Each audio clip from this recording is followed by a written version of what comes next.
Passem ara a les esmenes plantejades a la política de personal i funció pública que defensarà per part del grup de Convergència i Unió la il·lustre diputada Pilar Piferrer i que són les esmenes que van de la 28 a la 33 del text articulat.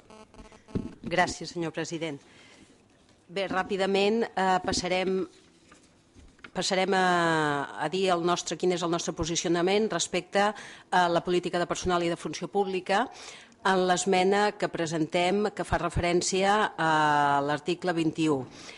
Nosaltres d'aquí el que proposem és que s'excloguin els alts càrrecs. És a dir, aquí és una forma de dir quins increments retributius tindran els alts càrrecs i, per tant, nosaltres el que diem és que d'aquest article s'excloguin els alts càrrecs perquè aquests tenen ja els seus propis conceptes retributius. És a dir, no tenen per què acollir-se als increments del personal laboral i funcionari. Les retribucions dels alts càrrecs sí que estan al dia, tenen uns altres components i, per tant, en comparació de la resta de personal funcionari i laboral, efectivament estan molt més al dia. D'altra banda, també hauríem de dir que no es poden comparar les actuals retribucions dels alts càrrecs de l'administració de la Generalitat amb els d'altres governs ni d'altres administracions, llevat d'alguns casos en què segurament tots tenim en el cap, com el d'algunes diputacions. En tot cas, també voldria dir que voldria fer referència a un element que va dir l'altre dia el conseller Castells quan va fer referència i va presentar el pressupost del Departament d'Economia i Presidència dient que els alts càrrecs de la Generalitat no havien incrementat més enllà de l'IPC. Aquesta afirmació no és certa i, en tot cas, està molt per sobre de l'IPC i tenim les dades absolutament per poder-ho comprovar. Una altra esmena és la que fa referència a l'article 25, és l'esmena 29, que diem que se suprimeixi aquest article 25 que fa referència a les retribucions variables en funció dels objectius del personal directiu de les entitats del sector públic. De fet, aquest article nosaltres considerem que permet retribuir sense cap transparència aquest personal, aquests càrrecs directius del sector públic.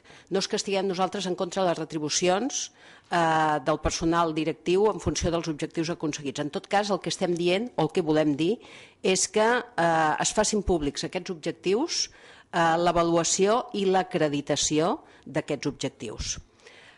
L'esmena número 30, que de fet pretén addicionar un article 25, tres apartats a l'article 25. Justament i en resum el que ve al fil d'això abans que he dit, que és que el que vol introduir és la transparència i, per tant, es demana informació dels imports anuals d'aquestes retribucions per objectius variables, la concreció d'aquests objectius i l'acreditació del compliment efectivament d'aquests objectius i que tot això es trameti als departaments d'Economia i Finances, Governació i Administracions Públiques i a la Sindicatura de Comptes. L'esmena 31, que fa referència a l'article 27. En definitiva, aquí el que es proposa és que, com el govern cada any fixa el pla de pensions del personal, del personal funcionari laboral, el que diem és que s'afegeixi un paràgraf en el que digui que no es fixaran, que es fixarà l'import serà diguem-ne partint de la base de l'import de l'any 2007 incrementat en un 2%. Esmena 32. L'esmena 32 el que fa referència és a una limitació de les despeses de personal, en el qual es diu, sobretot per aquelles empreses del sector públic, que no, afegim al final del paràgraf, que no es poden minorar els crèdits que tinguin naturalesa d'ampliables. És obvi perquè les empreses públiques tenen molta capacitat de modificació dels seus crèdits.